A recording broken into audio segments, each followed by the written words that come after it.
parents took my sister on vacation instead of me. Later on, she ruined the family vacation and got arrested. Now my parents finally realize her true colors. I, 23F, have a younger sister, Lisa, 18F, who I believe is the true incarnation of evil on Earth. I have tried my best to convince my parents over the years to see the truth, but they never believed me, at least until now. For context, my parents and I have always had a somewhat strained relationship, mainly because of Lisa. My parents absolutely adore her because my mother had a miscarriage and lost the baby, which deeply affected her. Lisa, born a few years later, was regarded as their miracle child, a beacon of hope and joy that healed the pain of their previous loss. My parents showered her with affection and attention, turning her into the center of our family universe. Now let me be clear. I loved my younger sister when we were children. It's just that I slowly started realizing that Lisa had an incredible talent for manipulation that none of my family members were able to grasp. She knew how to twist the story in her favor, and she was a master at playing the victim card. Once on my birthday, I got this amazing antique pocket watch from our grandparents. I was so happy with it, as my grandmother told me that it was a family heirloom. But Lisa, well, she was clearly jealous and kept asking if I could share it with her. I said no because it was a gift for me on my birthday. She tried to persuade our parents, but since it was from our grandparents, they couldn't do much that night. Lisa, who knew I was terrified of spiders, placed a house spider inside my pillowcase, ensuring I would discover it. When I went to bed, I awoke to the horrifying sensation of a spider crawling over my skin and started screaming. My parents rushed to my room, concerned. Lisa acted all surprised and caring, but later she admitted to me with a creepy grin, when we were alone, that she put the spider there to teach me a lesson. I was shocked by how casually she confessed, without any remorse. Another time, I remember when I had a crush on my classmate Mark, and I finally had the courage to invite him over to watch a movie with me. I was feeling all giddy and excited and had carefully picked out a dress to impress him. But as soon as Mark arrived at our house, Lisa deliberately spilled a glass of juice all over my dress and started laughing at me. I was mortified and had to change, all while trying to hide my embarrassment. As if that wasn't enough, Lisa started telling Mark embarrassing stories from my childhood, making me feel utterly humiliated. She didn't leave us alone the entire time we watched the movie. When Mark was about to leave, Lisa smirked and told him that he could do much better than me. Mark, who had been uncomfortable the entire time, left in a hurry. I just couldn't believe how cruel and cunning my younger sister could be. Over the years, I told my parents about her antics several times, but they always chalked it up to her being young and naive. They just couldn't see her for who she really was. Whenever I complained, they dismissed me and thought of me as the troublemaker in the family. So, I eventually stopped speaking up about her. Lisa continued being their favorite child, while I, always straightforward, often felt like the outsider in my own family. I focused on my studies and managed to get into a good college. This gave me a chance to move out of our house and have a better life in college. However, every time I returned home during breaks, Lisa made it abundantly clear that she despised having me back in the house. She would deliberately ignore me, refusing to engage in even the most basic of conversations during family meals. She would avoid sitting next to me or interrupt me if I was talking to our parents. Her constant need to undermine my presence was evidence that she despised the idea of me being around and was determined to make my visits as uncomfortable as possible. Lisa even used to mess with my stuff, pretending that she needed to borrow things but would often damage or lose them. Instead, my parents did nothing when I tried to complain, and instead urged us to get along with each other. As a result, I began avoiding coming home during breaks. I would come up with excuses to spend my breaks with my college friends instead. Truth be told, my parents didn't mind as much and chalked it up to me being independent and wanting to enjoy some time away from home. When Lisa graduated from high school, she didn't have the grades for college, so she settled for community college. This meant that she never had to move out of our parents' place. These days, I'm working at a multinational corporation in San Francisco, and I genuinely enjoy my job. I sometimes stay in touch with my Kainfao. I understood where my dad was coming from, so I continued spending a few days at our house. My job has the option to work remotely, so it was no problem. However, I noticed that Lisa was deeply agitated that I was back. I tried my best to avoid her because we were both older now, and I didn't want to argue. After our dad's heart attack one morning during breakfast, my father suggested that we all go on a family vacation, as it had been a long time since we all went somewhere together. Initially, I had my reservations, but knowing how important it was to my dad, I agreed. As for Lisa, well, she wasn't thrilled about it, but she had no choice but to go along with the plan. My father made all the arrangements for our flights and accommodations. I had planned my leave from work in advance and informed my colleagues not to contact me during this time, as I genuinely wanted to enjoy quality time with our parents. However, when we arrived at the airport, I found out that my flight ticket had been canceled. I exchanged puzzled looks with my father, who kept insisting that he had booked and paid for my ticket. When we checked further, it turned out that out of the 4 tickets, the one with my name on it in particular had been mysteriously canceled. As I stood there trying to comprehend the situation, I looked over at Lisa. She had a sly smile on her face as she stared at me. It was a look I had seen so many times before, the same expression she wore when she had successfully pulled off one of her manipulative tricks. I realized at that moment that she was the one who had canceled my ticket, probably from my father's computer.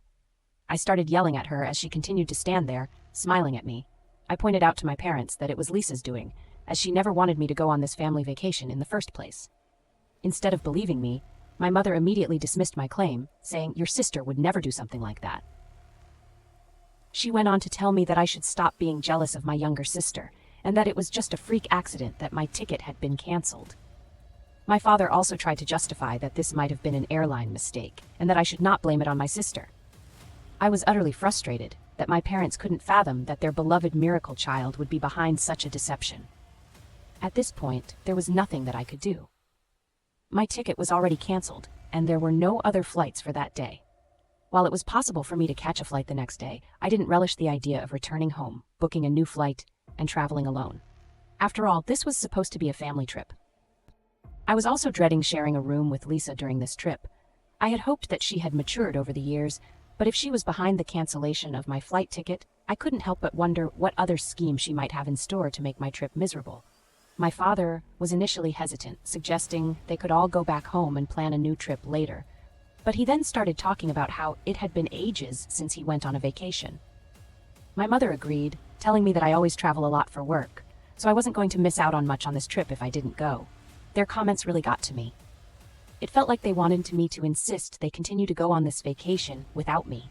I told them that they were welcome to continue with their vacation if they wanted, and they readily agreed, although I didn't want the money they had spent on the tickets and rooms to go to waste. I was sad that they didn't care whether I joined them or not. It became clear that they didn't mind going on this family vacation as a family of 3. So there I was, standing alone at the airport as my parents and Lisa headed for their much-anticipated vacation. I decided to return to my home in San Francisco, not wanting to spend a day further alone in our family house. I tried my best to put the incident behind me and focused on enjoying the rest of my leave that I'd already taken from work. I reconnected with old friends and spent my days engrossed in books, turning my break into a solo vacation. During the trip, my parents would sometimes video call me, and I could see how much they were enjoying the trip without me. It was like my absence didn't really affect their trip in any way. Although I wasn't too heartbroken about missing the vacation, I couldn't help feeling excluded. It was yet another reminder of the favoritism that had always existed in our family. I hoped that someday they would see through Lisa's true nature. I guess my wish finally came true a few days into their vacation. I woke up to several missed calls from my mother, worried that my father's health might have taken a sudden downturn. I immediately called her back. Thankfully, they were genuinely concerned about the missing pills and searched their room, everywhere in vain. My mother had gone to Lisa's hotel room, which was adjacent to theirs, to borrow some sunscreen while Lisa was out. To her utter shock and dismay, she discovered all the missing medicines carefully tucked away inside Lisa's bedside table. It was a chilling revelation, and she immediately called for my father. He rushed in and found all his medication that had gone missing the last few days. I guess this is when the truth dawned on them that their beloved daughter, the so-called miracle child, had been intentionally jeopardizing my father's health and putting him at great risk. My mother's voice quivered as she asked if they should confront Lisa about this. I asked her to not speak to Lisa about this until they were back home. They needed to gather their thoughts, emotions, and evidence to face Lisa with the undeniable truth. I knew that speaking to Lisa now would be futile, as she was a master manipulator and would likely concoct excuses to evade responsibility. However, something unexpected must have transpired, that KN and my parents must have confronted her about it.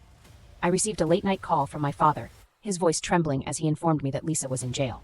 I was taken aback. He recounted that Lisa had a full-blown tantrum when they asked her about the medications, throwing objects and shouting insults. Her rage was targeted primarily at my father, accusing him of booking a ticket for me when he should have never allowed me on their family vacation.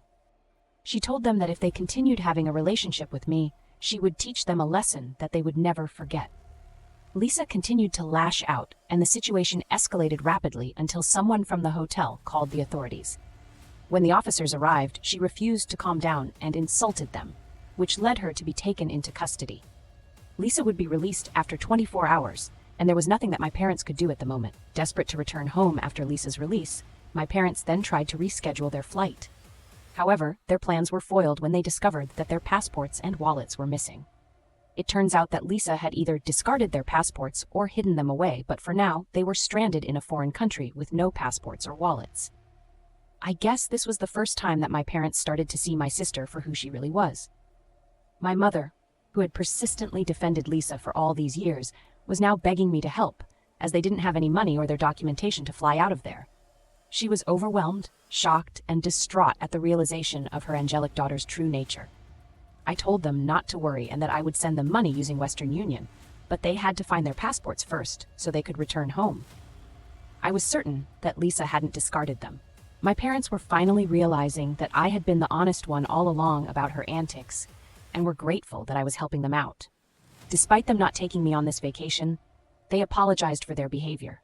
While part of me wishes I could forgive my parents, it's hard to shake the feeling that I've been deprived of their love for all these years due to their favoritism towards my sister. So, I had a hard time forgiving my parents for going on this vacation without me, and now that they get a taste of it, they come back begging for my forgiveness.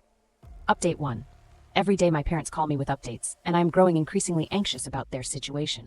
You see, after Lisa was released from jail the next day, my parents threatened her to give them back their passports, or they would call the authorities on her. Again, faced with no other choice, Lisa eventually revealed where she had hidden their passports.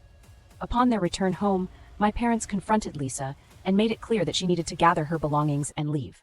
It had become abundantly clear that they had reached their breaking point. Finally realizing the truth about their daughter's manipulative and harmful actions, she might jeopardize his health again by stealing his medicines. This started another screaming match between Lisa and my parents. During this confrontation, Lisa began to hurl accusations at my parents, expressing her anger and resentment. She told my parents that she didn't want to share them with anyone else, and claimed that she had been pushed to the brink. When they invited me for the trip, she kept insisting that my parents should disown me, emphasizing that she was more than enough for both of them. It was at this moment that my parents must have realized the depths of her jealousy and the extent to which she resented my place in our family. While they tried to placate her, she kept yelling accusations at them. In a fit of desperation and anger, she claimed that she would go around telling everybody that they had neglected her when she was a child and mistreated her during her formative years. She was basically going to accuse them of parental negligence. When she found out that they were talking to me regularly nowadays, she got really mad and started breaking dishes in anger. What's worse? She keeps stealing their car keys and hiding them, which makes it hard for them to go to work every day. Just tonight, my mother called me in tears. After another bad incident during dinner, Lisa had a big tantrum and yelled at them because she wanted my mother to cook for her. When she refused because she was tired from work, Lisa went on a rampage and started breaking furniture around the house. Then she went to her room and turned up the music really loud, which prevented our parents from getting a good night's sleep. The situation keeps getting worse, and it's taking a toll on my parents emotionally and mentally. I am increasingly concerned about what might happen next. While I had hoped my parents would see Lisa's true nature, I am now worried that she could pose a real threat to them. I can't even return home at the moment because it might trigger her further and lead to more explosive confrontations. I'm doing my best to persuade my parents to consult with a lawyer so we can find a permanent solution to this ongoing crisis. The legal route seems like the best way to protect my parents and restore peace to our family. Update 2. Lisa has been arrested. As many of you predicted with Lisa's increasing antics, this was bound to happen.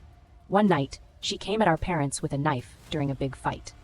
This terrified my parents, and they were forced to call the police. The officers swiftly took her into custody, placing her under arrest on charges of assault. Our parents decided it was time to pursue a more permanent solution. They consulted with an attorney who advised them on the legal process for evicting her from their home. They filed a formal eviction notice that said she had to leave. They knew it wasn't easy, but it was necessary to make things safer. Our parents didn't want to continue pressing any charges on her as they just wanted her to move out. They bailed her out of jail and handed her a formal notice telling her she had to move out. It had all the legal stuff, explaining why she had to go and when she needed to leave. My parents made sure they did everything by the book, so Lisa couldn't challenge it. Next, they went to court with their lawyer to start the eviction process. It meant filing a lawsuit against Lisa. This was all pretty hard on my parents since it was their own daughter they were taking to court. They felt really sad, guilty, and like they had no other choice. The court finally gave an official order that said Lisa had to leave the house. If she didn't go on her own, they would have the legal right to make her leave the property. Lisa is going to be out by next week. My parents can finally breathe a sigh of relief, knowing that they have taken a step towards getting their home and peace back. It's been a tough road, but they're hopeful that things will get better once Lisa moves on. I have stayed in touch with them throughout this ordeal and plan on bringing them over to San Francisco for a few weeks. It's a way to give them a break and let them relax. After all they've been through, I am sure they could use a change of scenery and some time away from the stress Lisa has caused. Plus, it'll be a chance for us to spend some quality time together, and I want to support them as much as I can. Update 3. I have received hundreds of comments under my post, and it's taken me some time to go through them. Many of you have suggested that we should consider getting Lisa checked out to see if there might be a mental health issue at play here. The thing is that since she's an adult, we can't force her to go for a checkup against her will. Due to her sudden, violent outbursts, we don't want to push her and make this situation more complicated than it already is. As I mentioned in my last update, my parents flew down to San Francisco to spend a few days with me. They are here to take some time away after what they went through the last few months. Yesterday evening, as we gathered around the dining table in my cozy apartment, my parents began to open up to me, their voices laced with humility and regret. They admitted that they had been blind to Lisa's true nature over all the years and begged for my forgiveness. My father expressed his remorse for not heeding my warnings earlier. He admitted that they never expected Lisa to turn out this way and were unable to see the truth that lay beneath her charming facade. My mother echoed my father's sentiments and acknowledged the gravity of their mistake in dismissing my concerns about Lisa's behavior over the years. Her voice trembled as she voiced the pain of realizing how they had failed me by favoring her. I let them know that I appreciated them taking the first step in seeking my forgiveness. I shared several painful memories of the years of torment I endured due to they begged for my forgiveness for all those years. It was a bittersweet moment for me, as I had always wanted their acknowledgement. While it may not have been the ideal way to mend our relationship, it was a turning point that brought some much-needed honesty and clarity to our family dynamic. We were, for the first time in years, truly acknowledging the issues that had plagued our family. I told them that it would take me some time to trust them again, and we all agreed to work through this together. For now, I plan to make the most of the time I have with my family while they are here with me for the next few days. As the days passed, my parents and I spent more time together, exploring the vibrant streets of San Francisco, enjoying leisurely meals, and simply relishing each other's company. It has been quite a journey to reconnect with each other by rebuilding the bonds that had been frayed by years of favoritism and denial. I came to understand that their decision to seek solace with me was not just about physical distance from Lisa, but a desire to rebuild the family they had almost lost. They needed a fresh start, and so did I. My parents and I have since discussed what to do with Lisa. She is currently staying at one of her friends' homes. We can't simply abandon her despite the turmoil she has caused in our lives. As parents, my mom and dad feel a profound sense of responsibility towards their daughter. Even if her actions have been unforgivable, we have come to terms with the fact that her behavior might not be just willful mischief, but might be indicative of deeper issues. We plan to explore the possibility of a mental health evaluation to better understand her condition. However, since Lisa is an adult, we can't force her into such an assessment and plan to find a way to encourage her to seek help voluntarily. My parents plan on reaching out to Lisa once they are back home to see if she is open to a discussion. I don't want to contact her because she still holds a strong grudge against me, and I'm trying not to worsen the situation for the sake of her mental health.